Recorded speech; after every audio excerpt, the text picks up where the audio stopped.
All right, welcome to the 6th episode of the Kentucky Elk Hunting webinar series. So if you watched last week's episode where we talked about some of the, some serious talk about elk hunting, you heard us mention some key points about gear and fitness, about getting in the best shape you can for your elk hunt. So today we're going to take a deeper look at what you can do to get in better shape, make the most of your hunt, and also we're going to talk about a couple of key pieces of gear that we recommend you consider taking on your hunt. So as you can tell, we've got a new face up on your screen. So we've got Mark Peterson with us today. He's one of the 4 biologists in the elk program. And I'm gonna give him a minute to introduce himself and tell us about where you came from and how long you've been with us and kind of what your background's in. Yeah, I'm originally from Northwest Pennsylvania. Lived there for the first 20 so years of my life, and then worked on various seasonal jobs, working on whitetail deer in Pennsylvania and South Carolina. Did some Mexican spotted owl work in New Mexico. Worked in New York City on a marsh restoration project, kind of all kinds of various projects. Got my master's degree looking at small mammal trapping in Padre Plateau, Colorado.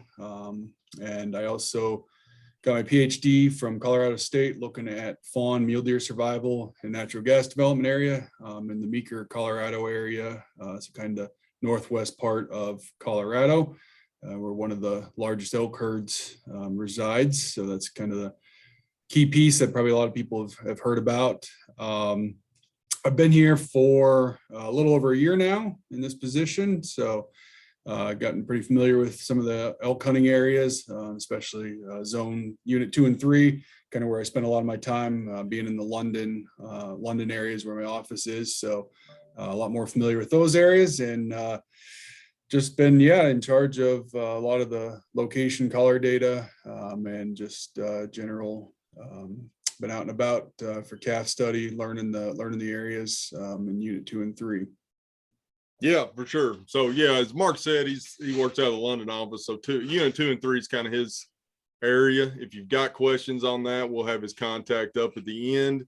You'll find his number on some of the regulated areas in unit 2 and 3. So give Mark a shout. He spends a lot of time down there and has been down there recently. We were down yesterday looking at some herbicide use on autumn olive. So down in that area, we were actually on Asher yesterday and saw a good amount of elk sign down there. I was pleased for a real hot day in June.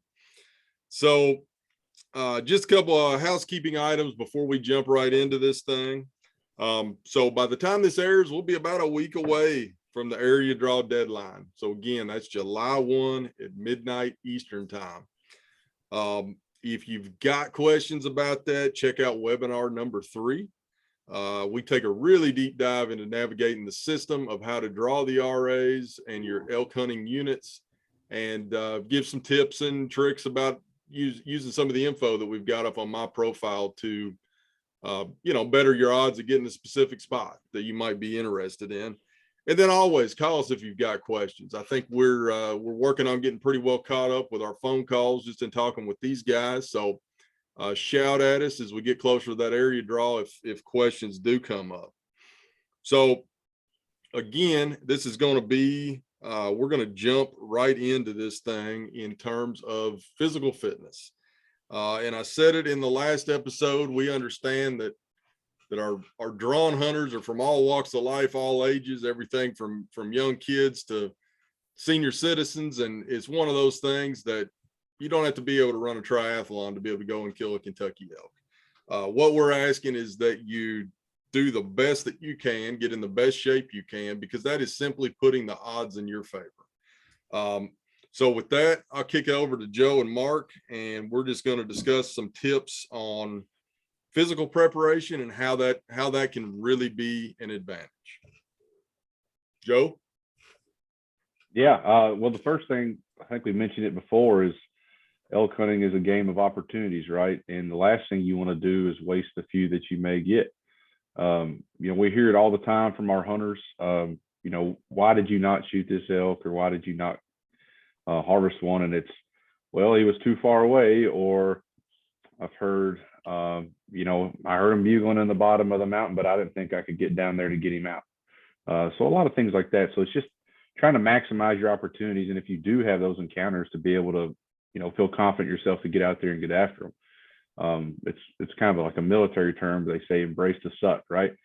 Elk hunting, it can be a drag at times, right? You're kind of slogging on, you're going, day in and day out. You have to be in a certain state of fitness, physical preparedness to be able to even chase them and go after them. I mean, it's a grind. It is challenging. So the better prepared you are physically, obviously you'll be able to, embrace that hunt and that challenge a little bit better. Yeah, I'll just build off from that. Just being less prone to injury too. If you're physically fit, being able to be more in shape, being able to being out walking, doing inclines. We'll get into a little bit more of this a little bit further down the list here. Just kind of tips and tricks to get yourself in the best shape, just so you're not injured, because the seasons are very short here. So if you get injured early on in your hunt, there you may not be able to continue hunting if you get injured bad enough. So kind of helps with that, and being not as sore muscle wise, because it is steep out in eastern Kentucky. So definitely want to be able to make sure you do the best to get in the best shape possible. Yeah, that soreness, that's a real one. Well, that's what that's excited. what I was going to say is I think injury is a real thing. I mean, you're obviously better if you've got some flexibility and a little bit of resiliency. When you build up that endurance, you'll get that resiliency. But it's just, I mean, my goal, say you had a bull gun week 1 tag, you want to be just as fresh on day 1 as you are on day 5. It's one of those things that it's going to be a little bit of a grind, and I think you could easily deer hunt 10 days in a row. You walk to the stand, you crawl up in there, you sit there. I think people are oftentimes surprised that it just you get to day 3, 4, and 5, and it's going to be a little harder to get out of bed in the morning, a little harder to get motivated, and for me that comes down to like the enjoyment of the hunt. Like having that little bit of extra of endurance in the bank, a little bit more fitness in the bank there makes day 5 might allow you to actually get that elk killed on day 5 when you got to hump it up a mountain pretty quick. So it kind of brings us into, Joe and Mark, talk to us, like, what can folks expect in East Kentucky? Yeah, the terrain is very, very steep and rugged. I know I can say this, and it's going to be, until you see it, it's just never really going to, I don't think, click in your heads. A good example, we had a guy who hunted, had a Kentucky tag, I think 2 years ago, was from Colorado. He's used to hunting elk in 8, 9, 10,000 feet in the big mountains. And he kind of scoffed at me, when I told him that, it's rowdy country. And when his hunt was over, he called back. It's like, oh man, you weren't joking. Like, this is steeper than what I hunt. And that's just really the nature of it. It's a real thing. And going back to the original points about physical fitness, and enjoying your hunt in terms of the terrain. John and I took a hunter a couple years ago, and we started the day with 1,000-foot climb. That was to get to where the elk were. It was 1.5 miles to get there. Then it was 1,000-feet climb. And if you're not prepared to do something like that, right, you're not going to be able to keep going to where the elk are. And that's what that guy straight up told us. He's like, we got to kill one today because I can't do this again tomorrow. But then that's just the nature of the terrain in Eastern Kentucky. It's very steep. There are a lot of places where it's almost so steep that it feels like you're not really getting like big root systems on some of these trees, right? You can reach up to grab like a 3 or 4 inch sapling like you would anywhere, and it'll pop right out of the ground. Like it's just nasty. It's slick in the timber. We do receive quite a bit of rainfall, and it's always humid, so it's a little grimier in a lot of places. It's just generally pretty hard, right? And I guess we're focusing more on the timber than in the open stuff. You know, we all kind of know what that's going to be like. It's just, you know, taller grass and stuff. But like we said before, chances are you're probably not going to kill that elk in the nice open country. So you shouldn't just prepare for that. Yeah, absolutely. I mean, that was a, you know, on that 1,000-foot climb, we didn't, it didn't have to be one of those that you run to the top of. You just got to be reasonably able to, we more or less kind of poked our way up there over the course of about an hour. Yeah. And we knew there were elk in the area, so it wouldn't have been an advantage to just haul it straight up the side of the mountain, make a bunch of noise. We were, you know, we were gaining elevation, but sort of creeping along, still trying to be stealthy and listen for bugles while we were doing it. Our motivation got increased there about the time we got to the top, because we heard a bugle. That makes every mountain a little bit smaller when you know, you know, there is an elk at the top of it at that point. So, you know, we've gotten our notes, you know, like your type of hunting style. This is going to be a lot different. I would liken this more to like a run and gun turkey hunt, where you're actually covering some country. You're going to be on foot. You might need to get from one mountaintop to the next, which is going to involve descending down into the creek bed and then starting all over again to get up to the next mountain. So it's a little bit different hunting style than probably folks are used to. And you know, you could easily do 10 miles in a day. If you're hunting daylight to dark, it wouldn't be hard at all to do 10 miles in a day. You know, sometimes that's not the most efficient way to do things. Maybe it would have been better to head back to the truck, and if you know your roads and you've scouted the area, you might be able to save yourself a little bit of time and just hunting efficiently. But you can certainly do 10 miles in a day. Yeah. Especially if you're checking out new places, right? Yeah. During the scouting period or earlier in the season, right? You might have went and scouted and they were there. You go to hunt, they're not. So now you've got to hurry up and check new stuff. So right. And a lot of I'll throw some, you know, some personal story. You know, I grew up in West Kentucky and moved out, and I was a technician up around, you know, in Breathitt County on a big elk project. And there was, you know, you got some pretty good hills and hollers in Breathitt County. I later moved down and took a job as a nuisance bear biologist down around Pine and Black Mountain. And one of my first days on the job, we were going to go recover a GPS collar that had dropped off a bear. The bear had been wearing it. When its battery gets low, it automatically just falls off the bear. You go pick it up, and it was halfway down the side of Pound Mountain. It was about 14 foot of elevation difference, whether I started at the bottom and walked up, or the top and walked down to it. Either way, I was going to have to do a pretty good slog up the mountain. And in my mind, I had this mental block that it was impossible, like that it could not be done. Luckily for me, I had to do it. It was my job, and I did it. When I got done, I was like, that's very doable. So I think a lot of times folks will look at a hill and be like, oh, there's no way it's happening. And it's sort of the, you know, the 1 foot in front of the other mentality. Work your way up to the top, and the next thing you know, you're like, oh, 600-800 feet, 1,000 feet. It's not bad. It can be done, and you take your time and you get it done. So we've kind of described the advantages of being in the best shape you can. We've kind of talked about what you're going to be hunting in Eastern Kentucky. So what, you know, Joe and Mark, what are your opinions on a good prep program? If somebody wanted to start today, I know personally there's lots of stuff out there where there's programs in the summer to get you ready for that fall hunt. So talk to me about that a little bit. I guess the first thing we should say is we are not, you know, licensed medical doctors, right? We forgot to list this caveat. These are just things that we think are beneficial to you guys. Yeah. Like I said, there's loads of stuff out there, and everybody takes a different approach. It's all based off what you want to do and what you're comfortable with. Do you want to talk some like the website stuff, or just some general stuff to start? Yeah, we can throw up. I mean, just as an example of yeah, let's do mountain ops. Let me share my screen.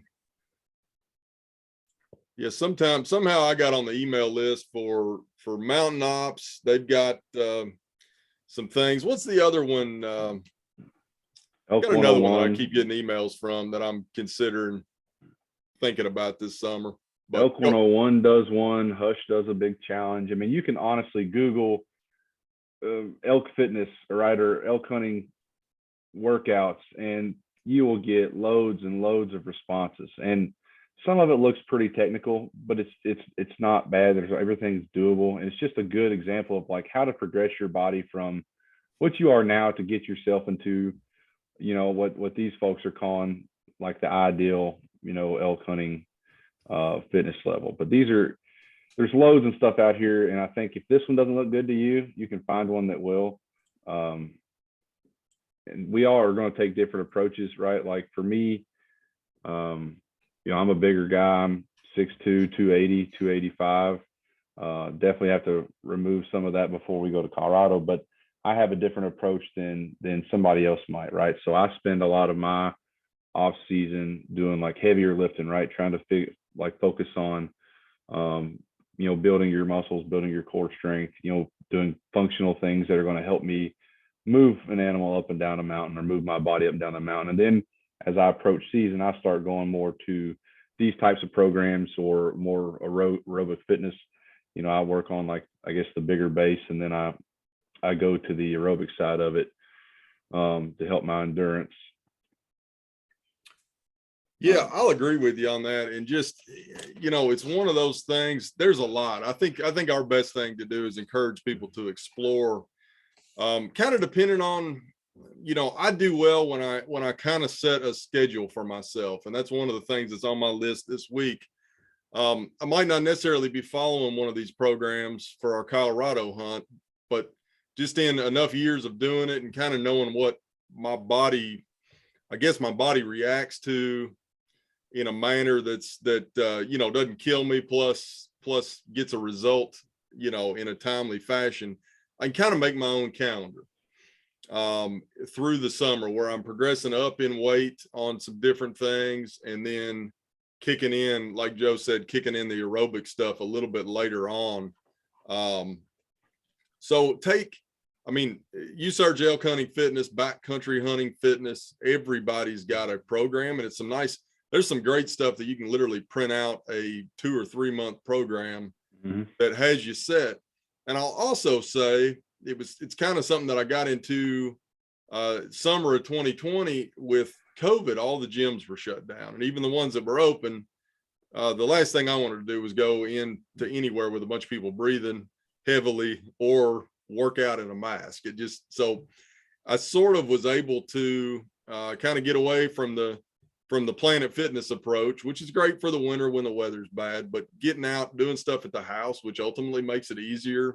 You're not driving to the gym, you're there at your own time, but then using stuff that you've got. There's a lot of these programs that are like body weight exercises and stuff that you can just do in the garage without buying really, maybe you go to Walmart and get $100 worth of dumbbells or kettlebells or something like that. But, that's an investment. You've got them for the future, and then you can do it all right there on your driveway. Your neighbors might look at you funny, but, luckily I had a neighbor that was doing the same thing. So we were able to share some stuff, and nobody was looking at us funny. But it kind of, I guess I will say that a lot of what I do both in work and, for an elk hunt is walking long distances in rough terrain with some, carrying some amount of weight. And so I think it comes back to me, like, I'm not trying to be any kind of all around athlete. I want to be able to do that specific activity as easily as possible and as well as possible. And so a lot of my training, whether I'm just trying to stay in shape for work. So, me, Joe, and Mark all have to pass our Wild and Fire fitness test every year, which is, we've got that in here to talk about. So whenever we want to talk about it. So that's 2 miles in 30 minutes with 25 pounds. Doesn't sound like a lot. It doesn't sound like something that would get you, but you're cutting along at a 4 mile an hour walking pace, which really, if you took a segment of random people, even without weight, there's plenty of people that would, they might think they walk at 4 miles an hour, but truly 4 miles an hour is a clip. And just putting that 25 pounds on your back, even on a flat rubber track at the high school down the road, it takes a little bit of doing.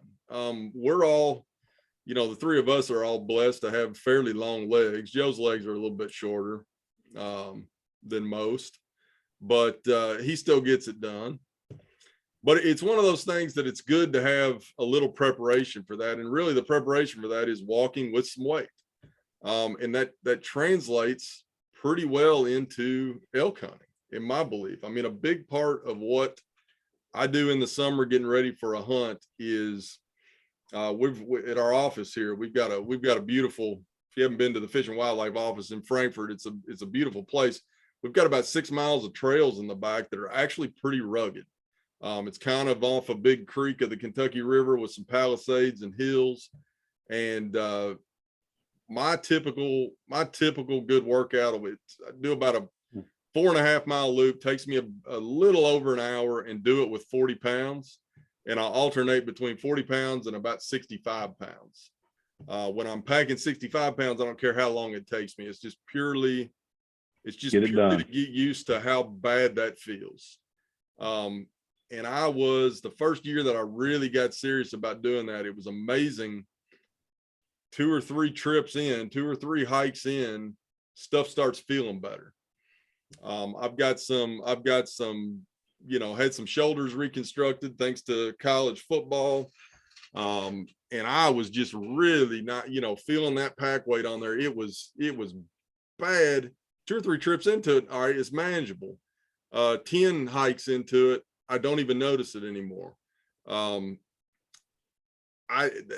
was kind of a revelation to me, in that you're training yourself not only for the fitness end, but you're training your body to be able to handle that weight without it revolting, I guess, if that makes sense. So throw something in there, Joe. You talked about your fitness. Mark, talk about Mark's been on our fire crew here for a year, and got kind of thrown into the fire with our fitness test that first year. Talk about that a little bit. Yeah, and I'll just look at the same thing Joe said a little while ago. I'm a very large guy too. I'm 6'3", 290, 295. So definitely can be, so don't get discouraged if you're a large guy for out here. You can definitely get yourself into shape. I mean, I'm out there picking up mortalities from elk here and there, doing various, I mean, the firework is very strenuous out there, going up and down quite a bit for 9-10 hour days a lot of times when we're out on fires. So I just kind of started out, and probably quite obvious, but starting out just on a flat level, walking with no weight or anything, just starting out, getting familiar with doing 2-3 mile walks without any weight and any inclines there, just so you can get your body used to moving around if it's not something you do on a regular basis. And then just keep building yourself up to inclines and adding the weight on eventually, and then just keep adding weight as you get comfortable with the weights there. And John said 65 pounds. I mean, that's an elk quarter is extremely heavy. If you have to pack one out, especially 800, 900 feet, 1,000 feet gain, it gets really heavy. So just something to build up that weight. So when the moment of truth happens and you get up to that elk, and you're able to get it out of there fairly quickly, especially just to get that mindset for getting that elk quarter out of there, getting it cooled down as quick as possible. So just kind of what I do is just keep going at it, keep making sure that you're staying in shape there. Just from my standpoint, just from work, so I can get stuff done. So I'm not struggling out there when I'm trying to hike around, get my work done. Yeah, absolutely. Yeah. I mean, Mark's been working on our calf project. We've got a bunch of cows we've been following that when they drop their calf, we go and find them. That is about as close you can get to an actual Kentucky elk hunt as you can ask for. They're gonna have these calves in any random spot. It could be at the top of the mountain, it could be at the bottom, it could be in the middle. Just simply getting to that animal in a timely fashion is important. one thing, and I'll say, so Joe and I we both played college football. You won't find our names on the rosters of any illustrious SEC teams, but played some good Division III football. And the difference, I feel like the difference between Joe and I is that he still enjoys lifting weights. I, for one, never want to do a squat or power clean again after doing it quasi-professionally for a number of years. So Joe, on the other hand, I mean, dude squatting like 500 pounds, right? Yeah. Yeah. So it's a little bit different. I mean, I'm kind of taking like the light and lean and in shape approach. And I really feel like this summer I'm gonna have to throw a little bit of weightlifting back in, which might be getting too far in the weeds, but I don't think at all.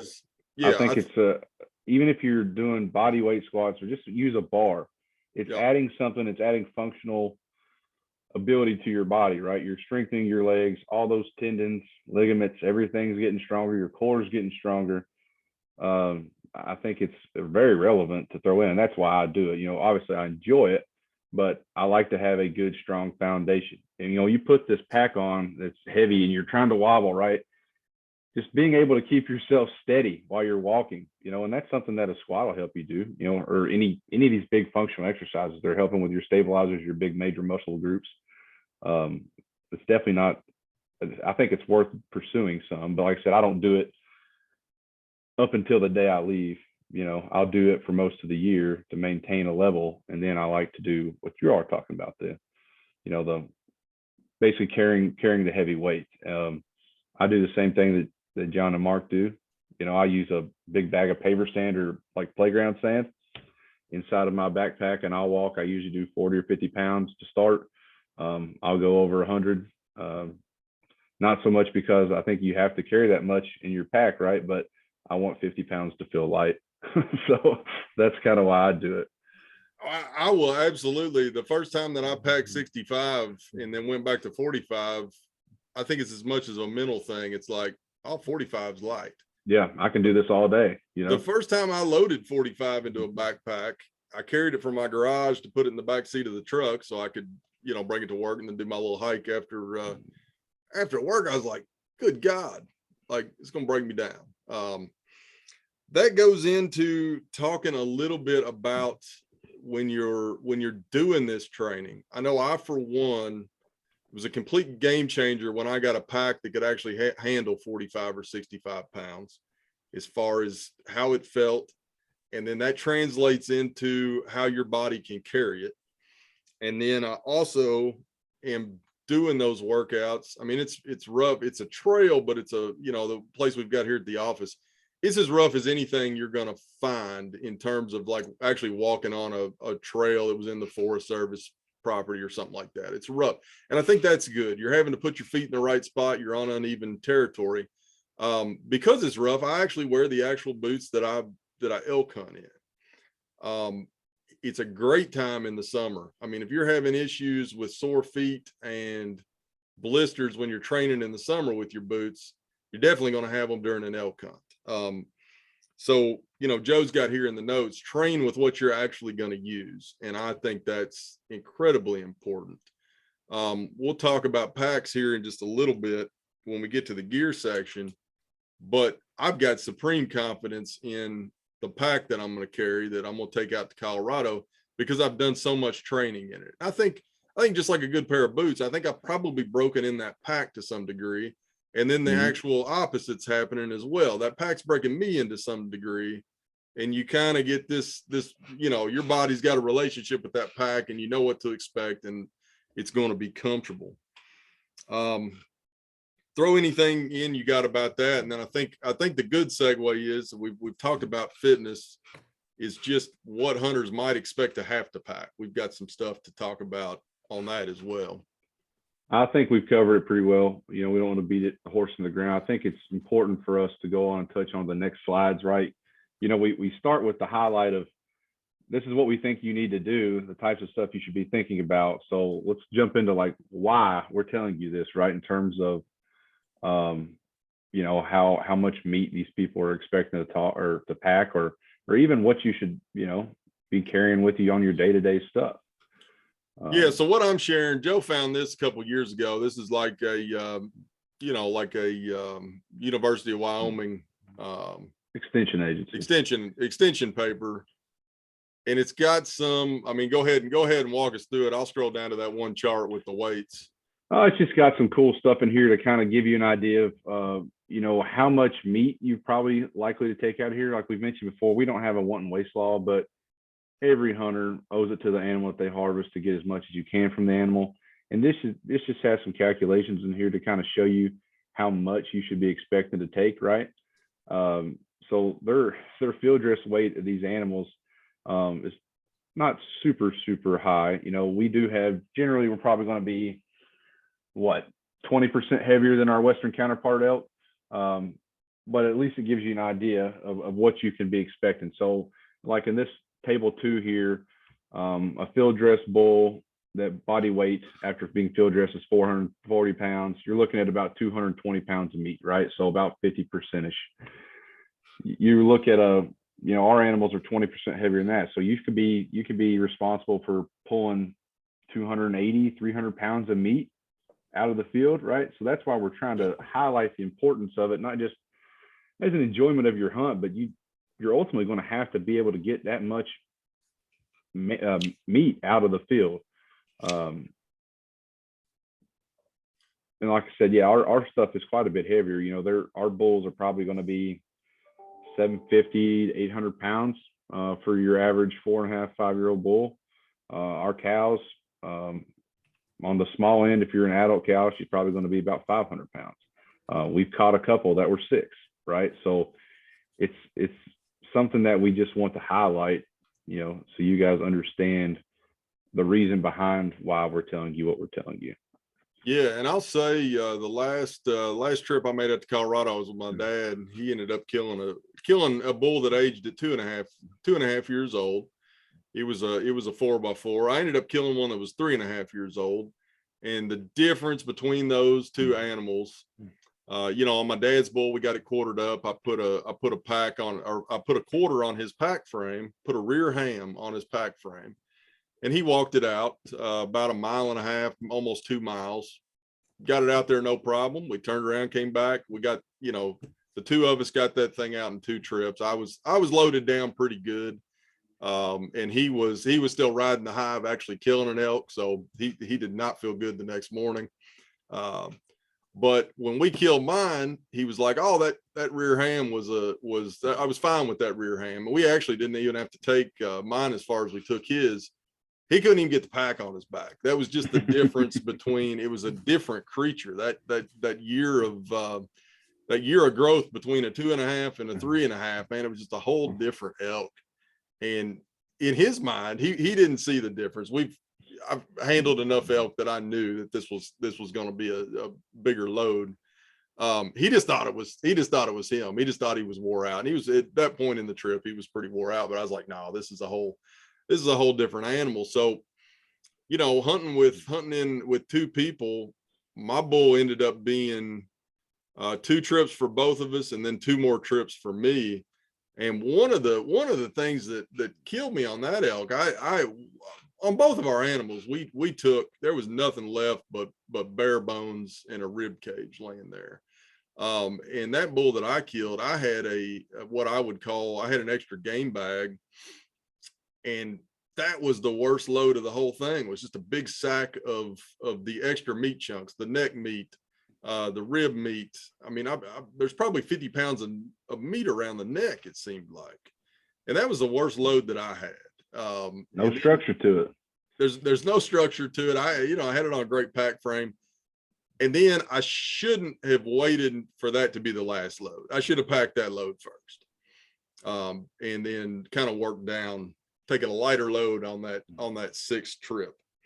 And then not to mention you got the darn head to get out. I mean, if you kill a bull, you're obviously going to take that out. That's not a light load. If you got the head and the cape, you're gonna have a sizable load. So if we want to, we can segue into gear. Is that our good segue? I think so. I think it follows, right? We do physical fitness, we show you why, and then let's talk about the gear we think that you need to actually get it done. I think so. And I'll have to apologize. I often forget that I'm sharing the screen. So sometimes when something's left up there for extra length of time, that's me not realizing I am sharing. I'm Well, sure let's they don't take- mind. It's better than looking at our ugly mugs the entire time. Yeah, I know. I don't know what the people like best. Want to go right into, just take this right from what we were talking about, packing elk, right into packs. Yeah, I think it's a good time to transition to the bag dump style of this and things that you might think about getting. Okay. Take it away. Let me know what you want to share. No, you're sharing the screen. I'm sharing. We're gonna Yeah. share the Let's do the overview of internal, external frame packs, things like that, to give people kind of an idea of what's available. I like it. So this is a if you haven't been to like the Gear Junkie website, this is something that I found pretty useful here lately when I'm looking at tents. I'm gonna upgrade my sleeping bag for Colorado. It might not necessarily be stuff that Kentucky hunters are thinking about, but if you like to camp, like to hike, something like that, it's a great website. They've got probably one of the best overviews of pack types for big game hunting. And I will say that the key point, like I'm sure a lot of Kentucky hunters will be essentially doing what we'd call day hunting. They're going out, might be staying at a motel, might be staying at a camp. Not typically what we might call backcountry hunting, where you're carrying your camp with you. You can certainly do it here. But the key thing that I feel like a pack needs to do is be able to carry that quarter back out of the woods.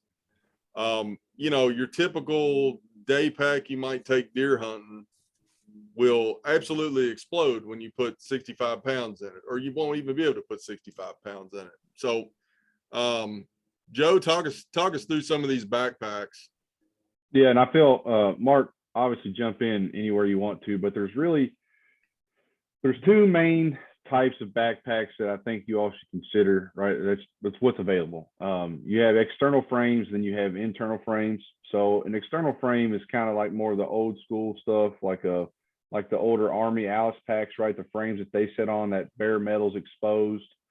An internal frame is what it sounds like. The frame is inside the backpack, and they both offer different benefits and downsides, right? The external frames, although they're a lot more rugged, they're really, really strongly built, but you generally are sacrificing a little bit of comfort with it, at least in my opinion.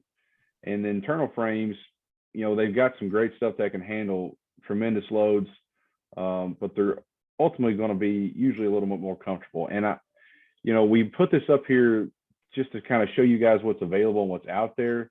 But ultimately, the best thing you can do is go and try it out in the store. And, in Kentucky, it's miserable trying to find some of this type of stuff to try on in person, right? We don't get a lot of like the super huge name brands in Cabela's or Sportsman's Warehouse or something like that. But you can at least go and try the styles of gear that's out here and figure out, what works best for you, what sizes work best for you. And like we said, this one here is it's just an example of what's out here and what's available. And I think the one that's up here right now is actually the one that John uses. I can show you mine. I think Mark's might even be on this list, but they all offer different functionality. Just depends on what it is that you need, right? If you're doing something like a standard day trip where you're sleeping in a camp or in a truck or in a hotel or something, and you just already have like your day backpack, you might be fine with going and getting just an external frame just to help you pack the meat. There's some really cheap options. If you're somebody who wants to have a little more functionality, like myself, I refuse to take a backpack elk hunting that will not hold at least a quarter, right? Because the second I kill it, I want to take something out with me, right? Or else it's a wasted trip. I would probably lean towards something a little fancier, I guess I would say. But it just really depends on what needs you have. I don't know. I think you want to show them some examples of what we're talking about here, and then maybe we can. I mean, I'm happy to start out with what I use, and then we'll kind of get an example of what Mark's got. I originally bought one of these frame packs that we're showing here for work. So we were doing a lot of pig trapping in remote areas where we would have to pack in a 50-pound bag of corn or 2 or 3. And that was just not something, I mean, we weren't packing them far, but a mile and a half back into these kind of remote areas where we had pig traps set up. And I got one of these for work. It's lived in my work truck ever since, and realized that 50-pound bag of corn, it felt great. I could carry a 50-pound bag of corn on it and throw another one up on the top and get to the trap, get my work done. So I ended up buying one for myself once I realized the other options. The frame over here on the right is just kind of like the base. And then there's different bags you can zip on it, anything. I've got the simplest, exactly what you're seeing here is just this dry bag that goes on the frame. That's what, whether I'm day hunting or whether I'm going to Colorado with a week's worth of gear, I've got it. A lot of the backpacks that we were showing on this site that you're going to see are pretty spendy. You can spend $500 on a good backpack in a heartbeat. This one's actually kind of in that middle range. And it's listed $249 here. You can find them for under $200 if you look around. It's what I've used. It's what I've really gotten used to. It's great to train with because you take that bag off and I literally just tie. I've got 25-pound weight plates from Walmart that I tie right to it. It's a good, tight package, I guess. You don't have stuff flopping around. It is good to train with.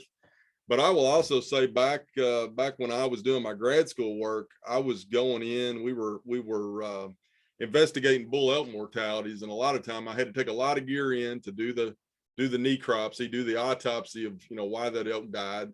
But then a lot of times, of course, we'd pack the head back out, or I might be might have to pack an entire ham out that had, broke something that I wanted to get back to the lab to take a better look at. And we bought, I know Joe used one for a while, but just some fairly inexpensive pack frames, I think from Sportsman's Warehouse. Yeah. That haul meat great. And I think I bought 2 or 3 of them for under $100, for all 2 or 3 of them. So pretty inexpensive. And that's something, if you've got a day pack and want to hunt with that, you keep that frame pack in the truck. Maybe have 2 of them, maybe have one for your buddy and efficiently be able to haul the meat out. So when I was out in Colorado with my dad, I had that pack, and then I've got another Eberly stock pack that's an internal where you're actually putting the ham or putting the quarter down inside the pack, and it carries meat well, but not as good as that frame pack. Mark, what did you have? The Mystery Ranch? Yeah, I've got a Mystery Ranch one. I got the Sawtooth 45, but it's similar to the one that's this Metcalf on here. Yeah. The Sawtooth 45, I think, is about half the size of the Metcalf there. I think it's about 2,800 cubic inches, and I think this one maybe is 4,500. I got mine from the standpoint of thinking it's a day pack essentially. So I kind of looked at it from the standpoint of being able to, if I'm spending a lot of money, because the Mystery Ranch ones are expensive, one of the expensive brands out there. I looked at it more from the ability that I'd be able to use this not just on elk hunts, but also on deer hunts for a day pack. And I personally like the Mystery Ranch one a lot. You kind of see there with that. It's got that meat shelf in there that it's an external frame, and the pack is attached to that frame. But then if you need to start hauling quarters out, you can, there's a little sleeve, kind of like John said on his, there's a sleeve between the frame and the pack on there. That you can just slide quarters right down in between them. And then there's a bunch of clips and attachment points there just to get that load really secure. So you can have your gear in the front of that, and then a quarter on there. Like Joe said, you don't want to be wasting any trips out of the elk woods or if you're hauling a lot of weight like that. So I mean, that's personally why I went with that one, just because it does have that meat sleeve there, and if you got the game bag or something there, a lot of times it will keep your gear clean too. It won't have blood all over it. Having that just a little bit of divider there. If it's not too bloody, it'll protect your gear that's inside that bag there. And it's just got the load lifting straps on, which most of these load hauling ones do. Those I never really believed in them too much, never had packs with them until I got my first elk and was able to put those load lifting straps there on the top there. Yeah, and you're looking at it, kind of what connects the top of your load to the top of your shoulder harness there. Yeah. Yeah, it just pulls the load really tight to your back. So it's not, I mean, they're cumbersome as it is, but it helps a little bit with stability there, being able to really tighten that load to your back there. Yeah. And I found that sometimes when the shoulders or neck get sore, you can adjust them a little bit and change how it's sitting up there, and give yourself, if you're at the end of a long pack and things are getting bad, you can make some adjustments to give yourself some relief. It seems like. But I have an example here if you want to see it. I mean, what it looks like up front. This one is not, this is the economical version, the old Cabela's ones that I think are now discontinued after Bass Pro bought them. But mine is an internal frame pack. Like you said, you can carry all of your gear right here, shrink it down to make it a day pack or a big dude. But I've also got this section here where you can stick all the meat in, and that way all your hunting gear stays dry over here, your meat's here, connects directly to the frame, and it's all you're still like a all-in-one package. And I've got a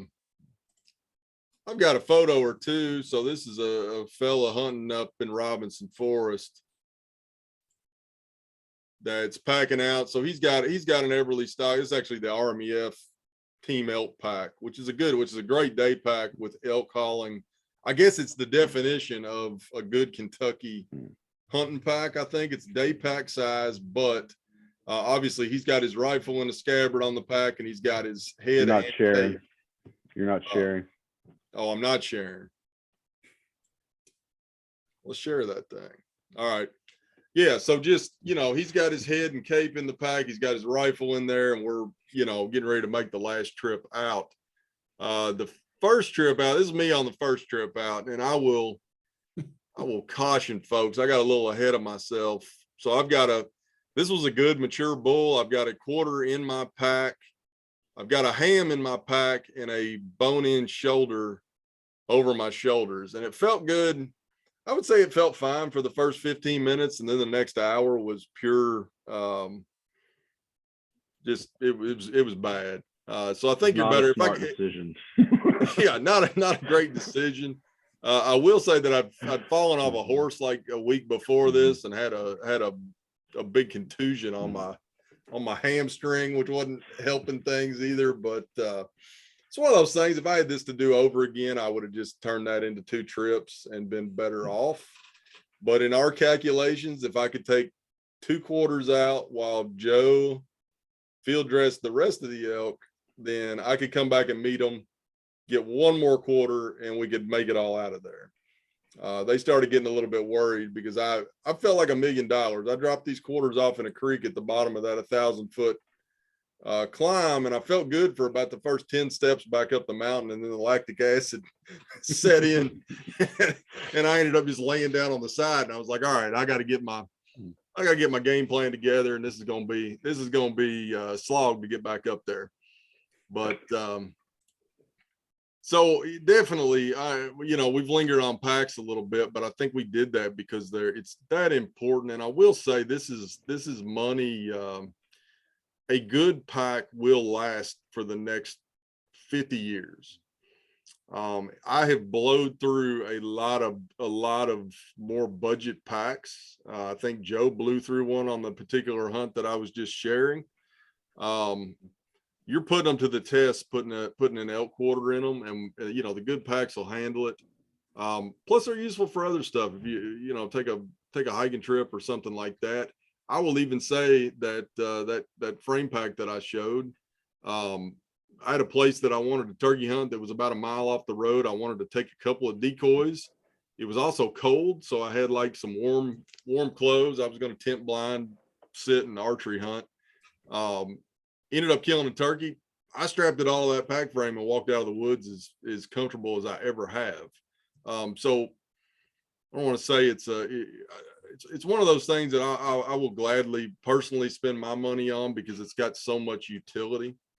So something to think about, but there are some good options for less money that are still functional. So I think before we continue with the gear dump side, much like we're not medical doctors, right? We got to throw in the caveat. This is, we're not like endorsing any one thing. These are just what we use. Just an example, trying to let you guys know, because said 80% of our hunters have not done anything like this before. But I will, we have lingered on packs, but I will reiterate, stress again, please go to a sporting goods store and at least try on some models. The fit of them is more important than the name brand or anything else. What feels good to your body is the most important part.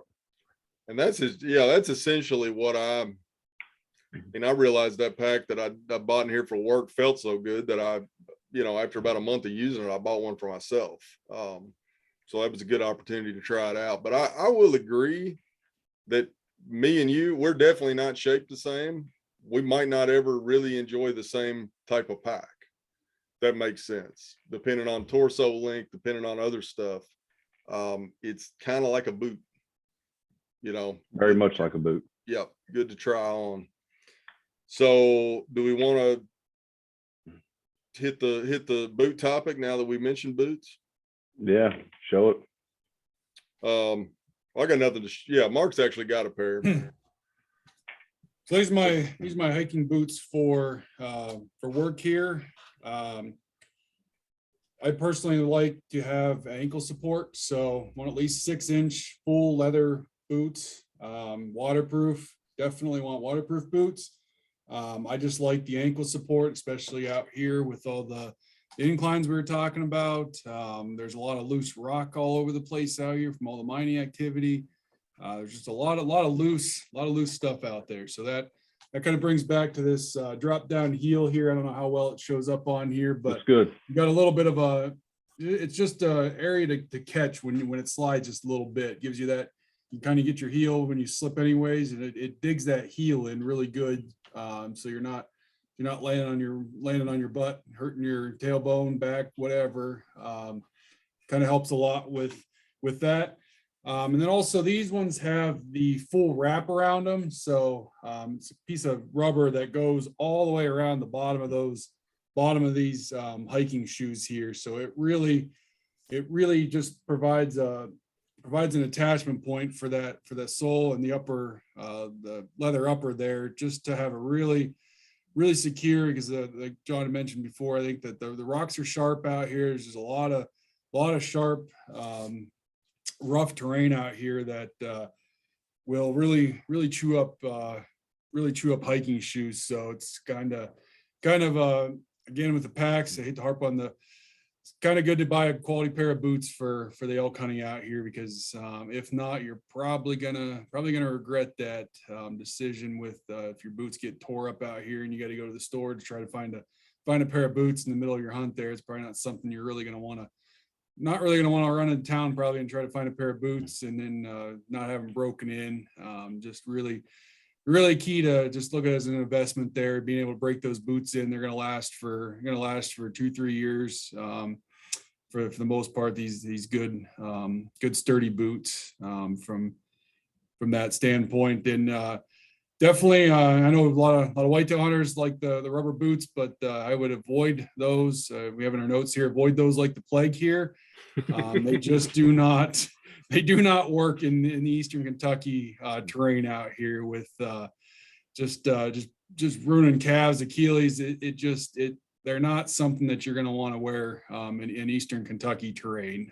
They just don't have the support. Even the good ones, I mean, they have some support, but they're just not able to lace those down tight, get a good secure hold on your ankles there. So they're just not sturdy, buckle real easily there. Just not a good choice for boots out in Eastern Kentucky for elk hunting. Yeah, and I will say that exact pair of boots Mark was showing, I bought my first pair in 2006 and actually blew them out. The sole fell out on a fire this winter. So probably 15 15 years of hard use, and that's in grad school where I was in the field in those boots, probably 200 days a year. So again, that's one of those things that's money well spent. We're probably pretty good ambassadors for good boots, because anytime we work, anytime we're doing elk work, we're in the same terrain you're going to be hunting in. And having that ankle support, being able to side hill and not have your ankles just completely give up on you is important. So anything to add, Joe? Joe's got a pair of boots that don't fit right now, so we got to get him. They're on the way back to Nevada. It's really sad. They're shipped them back. So I'll just highlight, do not wear the rubbers. I mean, it's fine if you're going to, like, you know, sit in a blind and archery hunt or something, but don't try to pack anything with them or climb. I came from Central Kentucky to go work in East Kentucky. I had a pair of muck boots in like a snowy kind of wet day. I tried to climb a hill and I thought my hamstrings were going to snap. It was just miserable experience. Yep. Scares me every time I see an elk hunter heading out in a pair of rubber boots. They got their purpose. I carry a pair in the truck, but that's not going to be my first choice for scaling the side of a mountain. All right. Let's got boots. Why don't y'all run through the other important parts that are kind of in your gear kit? Yeah, I mean, Mark, do you want to, or you all just, I don't know how y'all want to do it, but I've got all my stuff laid out here. If you just tell me what you want to start on, I'll pull it out. Yeah. So first thing, obviously, you're going to want your licenses, any permits that you need. For here, you're going to want your general license, unless you're license exempt. You need your general license. You also need your elk permit. And then for elk hunters, you need your elk hang tag, which you can print off your My Profile page there. So, and also hunter safety card if you're born after 1975. I believe that law may be changing, I think, but for now, I believe that's still a law that if you're born after 1975, you have to have your hunter safety card with you at all times. Also definitely would like writing utensils so you can write down useful information. And then Joe's got some blank cards there that he likes to use for just recording any information, especially the telechecking here that if you're not in an area of service, which is very common in Eastern Kentucky. Service is spotty in a lot of spots there. So and then also citizen science material that we'll be providing with you as you get closer to your hunt there. So I think Joe's got some of that stuff handy there, maybe. Yep. So what I do, I'm a big fan of like compartmentalizing it all. You know, I want to know where everything is in my bag, whether it's a Ziploc or compression style stuff, but I try to organize like with like. So for the licensing stuff, we've talked about before, I suggest carrying 2 copies of it. Keep one in your vehicle. You know, it's obviously where your hang tag needs to go, but keep the rest of it in your backpack. Obviously a Ziploc or something will keep it waterproof. You know, I have a license holder here. This one's funny. This one's actually my successful Colorado bull tag. Because this is the same thing I use. Pens and pencils, you have to obviously have something to mark your harvest log. And then like note cards, anything like that, because if the animal does leave your possession, like say to go to a taxidermist or a processor, you have to record that information with you. But I definitely keep all that stuff with you. I suggest having 2 sets in case you lose one. And ultimately, it's going to make your experience better and easier if you encounter law enforcement officers in the field, which you most likely will. And also that way you've got a backup and it's all nice and neat, waterproof, easy to reach. What's next, Mark? Talk just briefly about the citizen science materials. The citizen science, will be receiving. We're going to do I think we'll do a short episode on this one time later on, but we do utilize a lot of citizen science to get a lot of information that we need. We want obviously our elk hunters to have a stake in elk management, and we ask you guys to return stuff to us when you are successful. We're going to ask you, we'll send you stuff, you know, like little postcards that'll ask you kind of like where you were hunting, what property, what sex of animal you killed. We want to receive a tooth from you, one of the front teeth, the lower front teeth, that'll help us age the animal. We'll tell you all that. There's some stuff in there about getting liver samples to look at some trace mineral stuff, some just general herd health information. And then if you kill a cow later in the season, we'll ask for like some field data. So just kind of depending on what you have, we'll send some of that stuff with you too. I would encourage you to put it all right there with your license, just so you have it. And if it's by your license, you're probably less likely to lose it than if you stick it somewhere else. But it's all really good stuff, and it definitely helps us kind of keep an eye on what's going on with the population. I like it. All right. We've got kill kit next on the list. That's something that I really think is important. And I feel like I've got a pretty dialed in kill kit myself. And Another bag. Yeah, it's just something you gotta be thinking about. It's something that you won't need most days, but then when you need it, you definitely need everything that's in there. And having that dialed in is important. So run us through what you got. Yeah, I'll run you through. Let me try to dump my bag. Oh no. All right, so I keep a variety of things in my quote unquote kill kit to help me. Obviously, the most important thing you're going to need is a sharp knife or multiple sharp knives. I've been with a lot of hunters out here who, elk hide is incredibly thick, right? It's nothing like a whitetail hide. I guess the closest part of a whitetail hide you could compare it to is like a really, really tough skin right between the antlers. It's just super thick and super rough, and it will beat the fire out of a knife blade. So I'm a big fan of these replaceable blade knives. This one is a Gerber Vital, I think. It uses scalpel blades, so that way I've always got a sharp knife with me. I use that for like skinning some of the smaller stuff. It's not as heavy duty. For bigger stuff, I want a fixed blade of some sort. So Gerber Gator to help you work in the joints, just to do some of the tougher work. Depending on how you like to process your animals, or depending on what your situation you're in, I have a little bone saw that I keep with me. It's pretty handy. It weighs nothing, split rib cages, things like that. I always keep a little bit of flagging tape with me, like surveyor's tape. If you're following a blood trail, even if you're like marking a new way to get into a property or something, anything like this, help you keep where know where you are.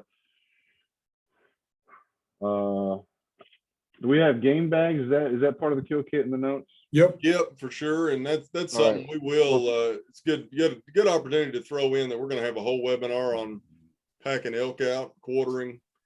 So we'll get into it, but that's something that you need to have.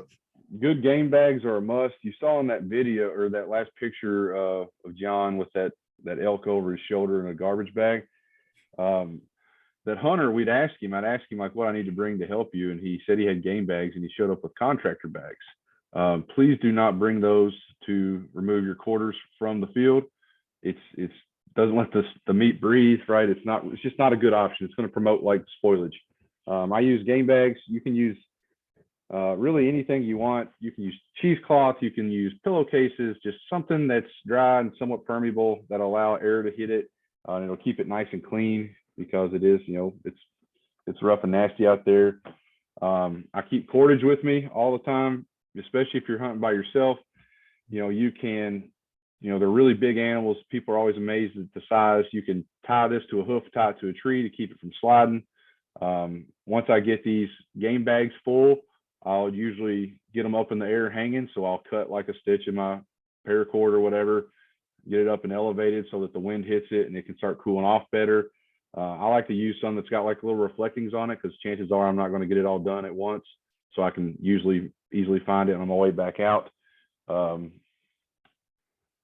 Contractor bags do have their place. I like to keep a big one with me, like the 55-gallon size ones, and or a little tarp that you can spread out that weigh almost nothing. It's a nice clean working space when you're trying to, when you're processing those quarters in the field. Once they're good and dry and everything, the meat's cooled off, you can use it as something in your backpack to keep your stuff from getting bloody. You can even make like a makeshift awning with it, because who wants to skin an elk when it's, the sun's beating down on you? I also keep latex gloves. You're not too tough to wear them. They're good to have, and a multi-tool. If I'm going on a bull hunt, I might keep, depending on how far away I'm hunting, I might keep a small hammer with me as well. Or, if you have like a hatchet you want to carry with you, that's handy too, just to help you when you're caping out the skull. to help you get around the antlers, but I like a multi-tool. You can always use it, help you pull those teeth we ask for. But yeah, that's a general extent of what I keep in my quote unquote kill kit. It's my obviously good sharp knives and anything I need to help process the animal right there in the field. Yeah, so that's definitely something to be thinking about. There's some actually very expensive game bags out there, but there's some really, really good ones that aren't expensive. Yeah. I found a great set on Amazon that that were phenomenal, and it's not they're not one-time use items. I could not believe I had to hide it from my wife. I get back from Colorado with game bags that were absolutely nasty. Mhm. Throw them in the washer and they come out and look brand new. I mean, I've got them folded up, ready to go again. So that is the one thing. If there was one thing you've got to have besides your actual weapon to kill the elk, it's a good set of game bags. A serviceable set of game bags just makes life better. Yeah. Last time we were in Colorado, we had a really long drive back out on a super dusty road. So if your meat wasn't in a cooler, it was just getting dusted in the back of the truck. And we were able to just lay it up in there with the game bags and drive back out and get back to where we were staying and keep the dust off of it. It won't be any different in East Kentucky. Yeah, and it's going to keep the bugs off of it. Yep. At least for the bull hunters, it's going to be really hot. It's going to be buggy. It'll keep them off of it. They won't be able to lay eggs on it, get in there, tear it up. Yep. What we got next? Let's jump to water. Water. So obviously, you're going to need to have some with you when you're hunting. Everybody tends to underestimate their water needs. I would suggest carrying, even if you're just day hunting, some type of water purification system. What I use, because I think it's easy and it's dirt cheap, is this little Sawyer squeeze system. You can get all kinds of different things for it. You can get them to hook into your the lines coming out of your backpack. What's that thing called? I'm spacing. Bladder. Yeah. Coming out like a camelback. You can get these little things called steri pins. You can get iodine drops, whatever you want. But I personally use this one. It's $25. You fill up this with water. You screw this on the top and squirt it into your water bottle. It's something that I think, I don't think I could underestimate the importance of it. It weighs nothing, takes up no space. And again, most people don't think about how much water they're going to need. And going back to that same hunt, that fellow took two 16-ounce, little Kroger water bottles, and after an hour and a half, he was stealing it out of my camelback, right? So we had to fill up. Yeah. Plus, you got to be prepared for water needs on a big pack out. What you might be used to taking into the woods turkey hunting or something. Got to be ready to really, really get on it. I'll agree, have that. I always like to have a gallon or two in the truck, and I just pretty much always have a gallon or two in my work truck, and I can't tell you how many times that's come in handy. Just being able to refill if you get back to the truck, or when you get back, you're going to have plenty of water. All right, I got binos and a chest harness next on the list. All right, yeah. I will show Joe and I match. I think. Do we match? I think we match. Same thing too. So, I think we match because this is one of the most economical harnesses you can find. You can spend some serious money on a bino harness. This particular one is reasonable, and it's sub $50 from Vortex. Yeah. It's the cheapest one they make. The last 2 years, I think Vortex has been, and those come with most of the binoculars now. They just include it. So I think in the last 2 years or so, they just started including them. And I spent lots of time in East Kentucky on my project with binos hanging around my neck. It was sort of pre bino harness time. I think they became popular at a certain time. I ended up with a set, and I can't imagine carrying them any other way. Do you remember those floppy ones too, like that we used to have? That's what I had. It would just beat you. Right. So obviously, we think most everybody should have a good pair of binoculars, even if you're in the timber hunting. I think it has a lot of utility. We're talking about this vinyl harness. It keeps everything nice and secure on your body. I said you can get them as fancy as you want. This one is less than $50, and I've had it for 6 years. It works really great. Plus, you can do a lot of things with it. Trying to moving around. Obviously, first and foremost, you can have easy access to your binoculars. They mostly come with these little straps too, so it's in and out, quick sleeve. If you have to drop it in the moment, you can. They're going to stay safe. It's got these nice little side pockets, like what I always keep in my harness, and I think it's really important. Like these little wind directional powders, they're like 50 cents, right? And you just spray it, poof it up, and you can always see your wind direction, which is definitely very, very handy when you're making a stalk. You can buy specific rangefinder pouches, or you can be cheap like me. I have my rangefinder automatically attached. I'm right-handed. It's right here. I can always use it. And then, much like those other straps, I can drop it if I don't need it. You know, quick range, drop it, take my shot. And then most of them will have like pockets on the back where you can store extra stuff. Might be a good place to put a license if you want. You can put extra bow releases in here. You can put, you know, whatever you want. I generally keep, I've actually got a couple of elk calls in here that I keep with me just so I have them all close and handy at all times. But I think this is a really, like this setup is a really crucial piece of gear that a lot of people overlook. Just having it readily available and always there for you is something I think is very handy. Agree. Got anything to throw in, Mark? No, I don't think so. I mean, yeah, it's just they're super handy to have the bino harness. It keeps everything tight to your body there. Joe, just make sure if you have extra things, they're connected. So yeah, if in the heat of the moment, so you drop it, so you're dropping it down, not making as much noise. If you drop it on the ground, it's probably a missed opportunity, most likely. So just make sure stuff's attached so it's not dropping all the way to the ground. This is my work pair. But the other thing that I value, so this lives in my work truck. I've got them when I need them, but then they're just automatically in a nice case.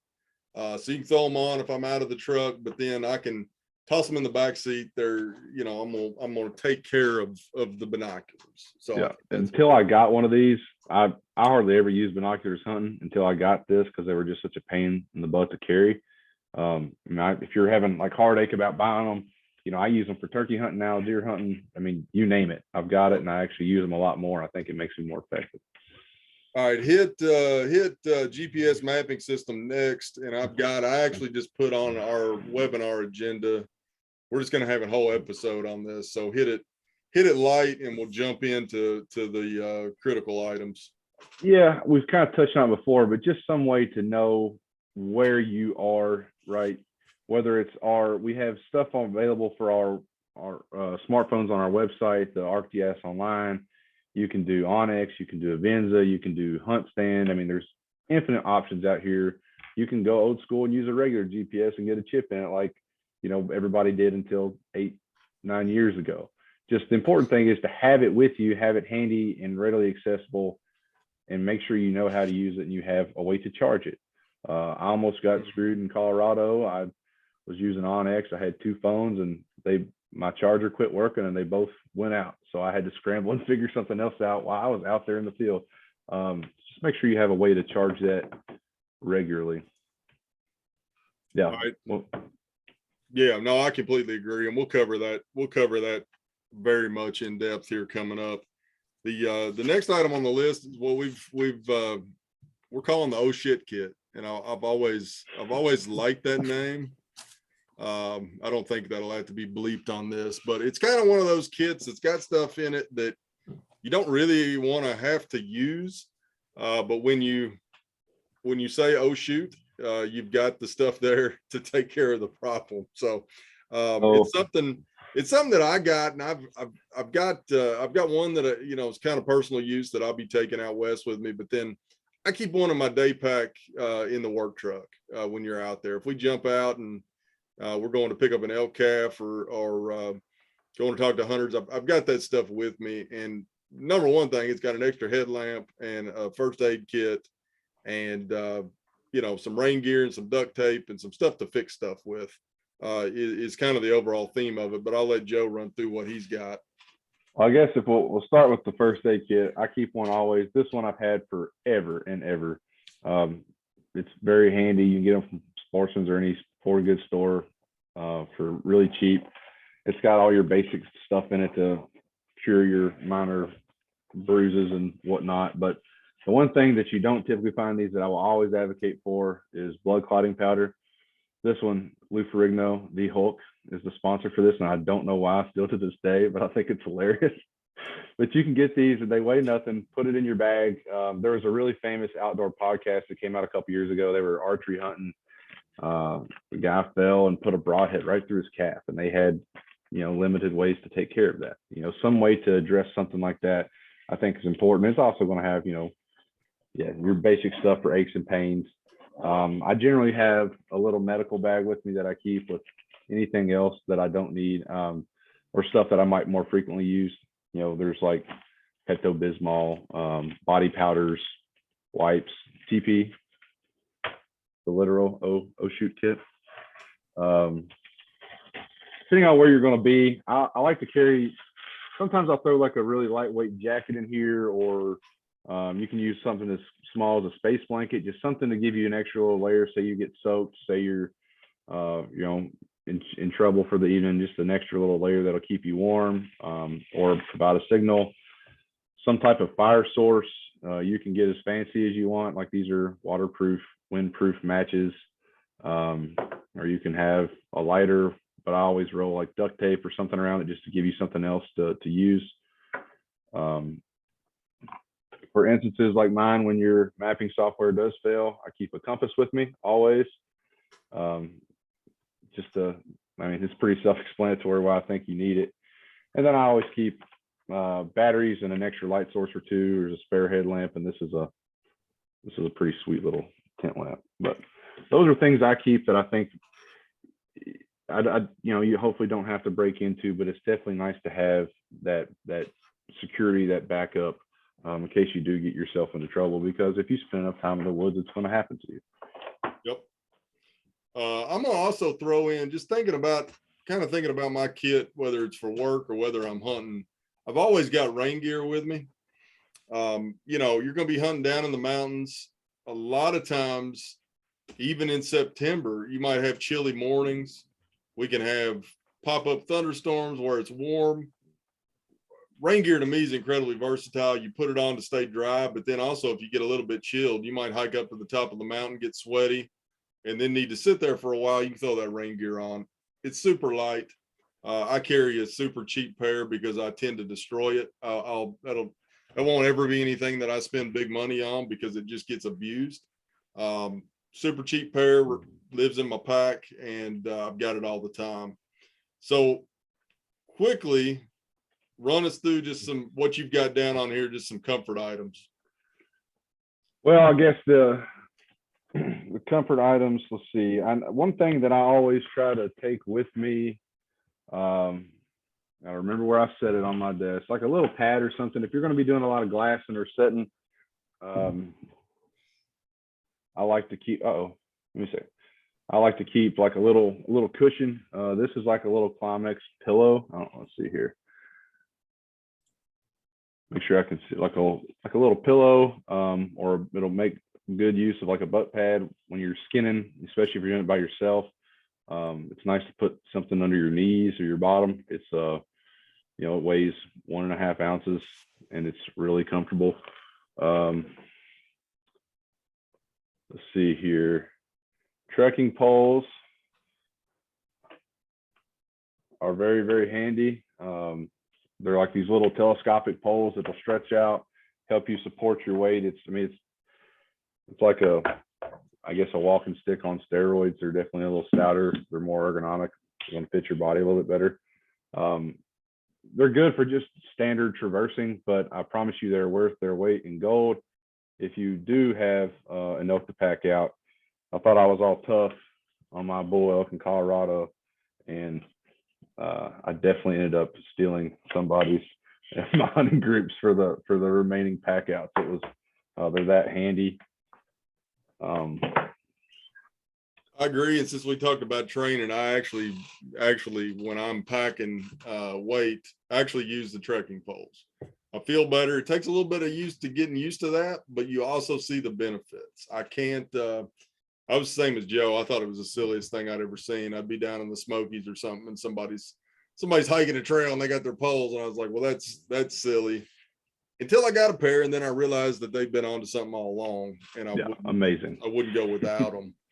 And again, there's some great, I mean, I've got a pair of very inexpensive ones that I've beaten the fire out of. They're not the super lightest, they're not the super most ergonomic, but they're great, and they were incredibly cheap. Yeah, these were like $25 or $30 for the set. Yeah. I mean, you can get some that are like almost 200. I don't think they have to be that crazy. Yep. What else you got for the comfort items? Some people do like to have like a pistol on them. It's completely up to you, depending on where you are. We do have black bears, but I mean, I wouldn't, as long as you're smart, I wouldn't really see any issue there.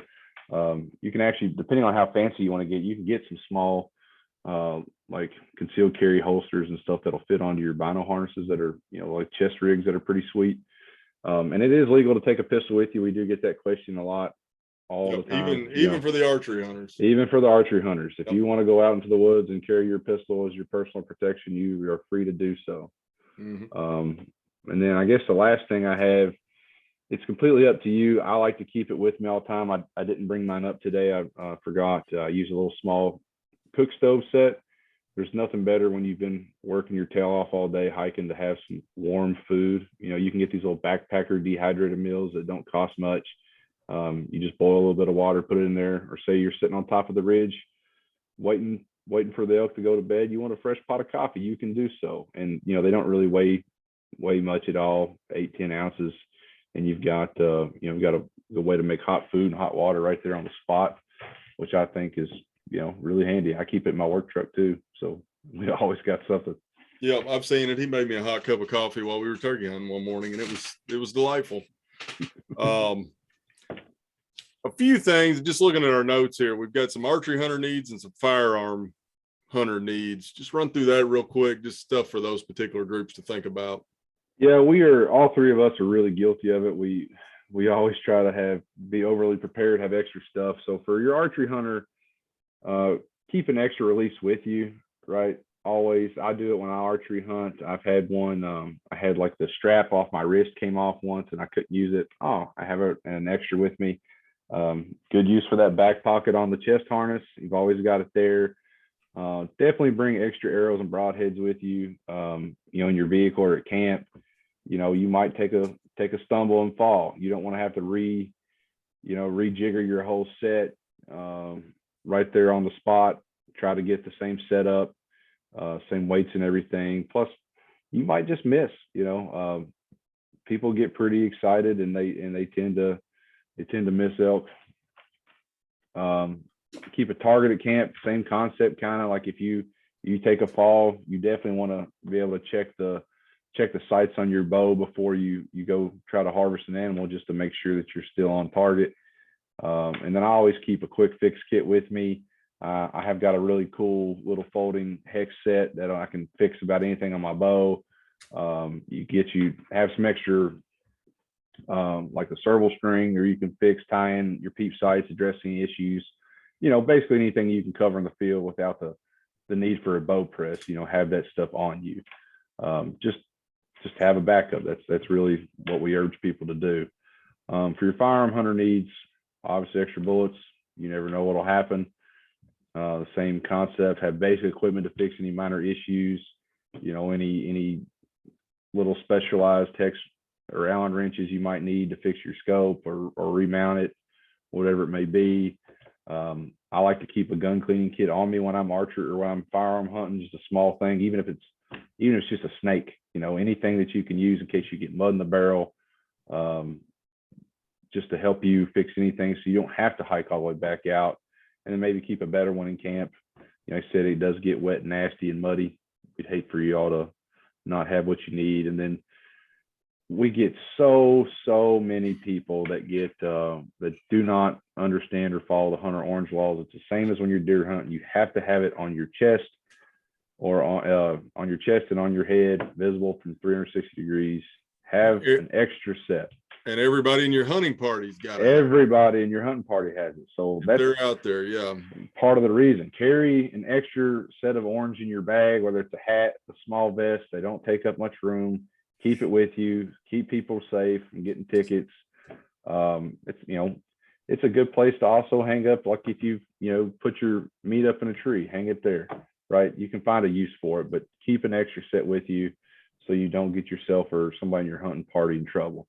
Yep. And I'll say I gave a set out this year. I've always got it. I mean, anytime we go in the woods, if we're in the woods during elk season, we've got it on if we're working. But yeah, I gave my work set to a guy that didn't gotten out there, didn't have any, and Walmart was out of them that morning. So that's absolutely. And even in my, in my box that I take to the farm when I'm deer hunting, I've got an extra set in there. Might have a hat blow out of the truck or something like that, or one of my buddies shows up and has forgot something, you can, extra set for sure. So but yeah, that's what I got. I think that'll be, kind of the basics of the stuff that I think that you should carry, or that we've agreed that we think you all should carry, that is always on me when I'm elk hunting. I think we were going to put up a list, right, of just some ideas. Yeah, we can, and I'll I mean, this is a little advanced, but I was thinking on it last night and emailed myself my Colorado gear list. It's a little more than advanced than you need, but I think it's good practice. I think Joe and Mark will agree with me. We use Excel files all the time, and I like stuff visually organized. I've kind of got my stuff. I actually got this from Go Hunt. They had it a couple years back, just as an example, and kind of took that and redid it to my needs. But you can take just an Excel sheet and list this stuff, and it really, the value of it is while you're working through the summer. I mean, I've got stuff color coded, what I don't need, what I need to buy yet, what I might think about upgrading, and kind of color code that stuff. And as the sales come around, or as money comes around, or maybe some new stuff comes out, you can go through and have it organized. And I've essentially got all this stuff in 2 tote boxes out in my garage. So if I've ever got a question about it, it's pretty easy to dump one of those out on my workbench and go through the stuff. So I always think a list is a good idea. That one's, I mean, this is probably more advanced than the Kentucky hunter needs, just because where Joe and I mean, we're gonna be backpack hunting. There's some other things in there, tents, sleeping bags, that kind of stuff. But I've got weights in there. I'm a little bit, I just want to give myself the best advantage. I'm trying to go pretty lightweight, given we might be carrying 4 or 5 days worth of stuff and need to carry an elk back out. And I'm not 20 years old anymore, so I might spend a few extra dollars to have something a little bit lighter. Is kind of where I'm at. So let me also share the links, and I will have these links below the video. So just looking, these are some of the links that I showed earlier, plus some others that we didn't necessarily show or get to. I'll have those below the video. So check down there if you're curious on any of those. Again, the best advice we can give you, whether it's packs, whether it's boots, whether it's some kind of fitness program, there is hours and hours of stuff to read and consume, whether it's on YouTube or on a website, about all those topics. We're just touching the surface. Get on there and figure something out that's going to work for you. The resources are for sure out there. I think with that, I'm gonna give my final thoughts. Then I'm gonna get some final thoughts from both of you, and we'll leave the hunters alone for a little while. So my number one thing is, we are not saying you've got to be in tip-top triathlon shape to elk hunt in Kentucky. I don't want to have anybody to leave with that. But getting in the best shape that you can physically will definitely put the odds in your favor. For me, we talked about this a little bit last week. There's a couple of reasons during the year that I actually get my hind in gear and get in pretty good shape. A lot of those are work-based. In the winter, what we're doing with the fire physical fitness test, or some of the bear research that I do. But I've really enjoyed, anytime I've got an elk hunt coming in the fall, it's actually an opportunity to get out in the summer. Daylight's longer, you got more time, weather's nicer, just an opportunity I try to eat a little bit better, try to get healthy. I mean, I'm, you know, almost, I'm staring 40 down the barrel, and I realized that none of this stuff gets any easier the older you get. And stuff that I used to take for granted when I was in grad school in my 20s, where in 2 weeks I could be back in shape, ain't the case anymore. Takes a little more work. So that's what I'm closing with. Use this as an opportunity to, you know, get healthier, have a reason to get out and walk every evening, or walk with a pack, or, you know, catch the gym a day or two a week. It all matters. It'll all be beneficial in the end, especially when it comes to your elk hunt. So we'll pitch it over to Mark. Give me your closing thoughts. Yeah, I'll just kind of build off what he just said there. It's a great opportunity to get outdoors. I mean, it's good for your mind, good for just your body to get outside, get the fresh air, go for a hike, local tracks, anything that's around the house there that you can fit in to get out and get some physical fitness, get in the gym for weight training possibly. It's gonna make your hunt a lot more enjoyable if you're in a little bit better shape than just kind of sitting around on the couch, just vegging out, just not doing too much aerobic activity there. Definitely gonna make your hunt a little bit more enjoyable if you're not struggling. Especially the opportunities there. If you're huffing and puffing going up those hills there, it's pretty hard to shoot accurately when you're doing that, and that may be that's likely going to be a shot opportunity that may present itself out here. So just get outdoors, have fun, enjoy it, and make sure that get your gear in order. Start doing it now, because as they mentioned, a lot of stuff sells out quick, especially with supply issues still going on in the country here. It's definitely never too early to start building your gear and start to think about getting in shape. Yep. All right, Joe, hit us with one. I think he secretly really enjoys putting me on the spot for closings and opening remarks. No, I just be prepared. Do your best to be prepared the best you That can. doesn't count. You used that one last week. But it's true. Fresh It's true. Fresh closing.